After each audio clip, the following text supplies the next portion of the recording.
Long ago, in the ancient kingdom of Oyo, where the drum spoke wisdom and the forests held secrets, there lived an old healer named Baba Ajani. Baba Ajani was known throughout the land, not only for his powerful herbal medicines but for the ancient staff he carried, a staff carved from the heartwood of the sacred Irako tree. But this was no ordinary staff, it could walk on its own. The gift of the ancestors. As a young man, Ajani had once saved an elder from a terrible snake bite deep in the forest. Grateful, the elder revealed himself to be a spirit, the guardian of the sacred Irako tree. In return, he gifted Ajani a staff, warning him, "This staff will walk only for the pure of heart. It will serve you but never obey you out of fear." From that day on, Ajani became a revered healer. The staff followed him wherever he went, tapping softly beside him, sometimes even dancing when he played his flute. It could find herbs hidden in the earth, walk into dangerous places where no man could tread, and even warn him of evil. The jealous prince. News of the magical staff spread beyond Oyo's borders. One day, the king's youngest son, Prince Kofawarala, visited Baba Ajani. He admired the staff and demanded to know its secrets. Ajani calmly replied, "The staff walks with love, not power. You cannot force it." But Kofawarala was arrogant and obsessed with glory. He thought, if I had that staff, I could command respect, maybe even become king one day. The theft. One moonless night, Kofawarala crept into Baba Ajani's compound with his guards. They waited until the old man fell asleep. Quietly, the prince snatched the staff from beside Ajani's mat.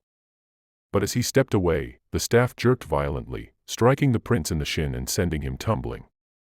Still, he ordered his guards, "Hold it down." They tied it with rope and took it to the palace.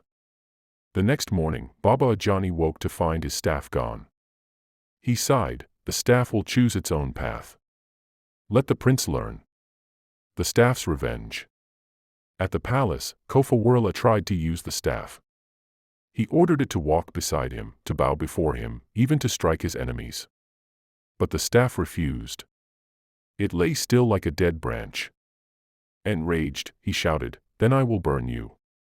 He threw it into the palace hearth. Suddenly, the flames roared, the room shook, and the staff leapt from the fire, glowing with red-hot energy. It struck Kofawarala across the chest and walked out of the palace on its own. The staff walks the kingdom. The staff walked through Oyo, tapping through the markets, crossing streams, and entering the forest. People followed in awe, chanting, "The staff walks. The staff walks." Baba Ajani followed quietly behind. The staff led the crowd to a forgotten shrine deep in the forest, where a giant stone statue of the Irako spirit stood. There, the staff stood upright and pulsed with light. A voice echoed, "No man shall own what is meant for all. This staff belongs to Oyo, not to one man."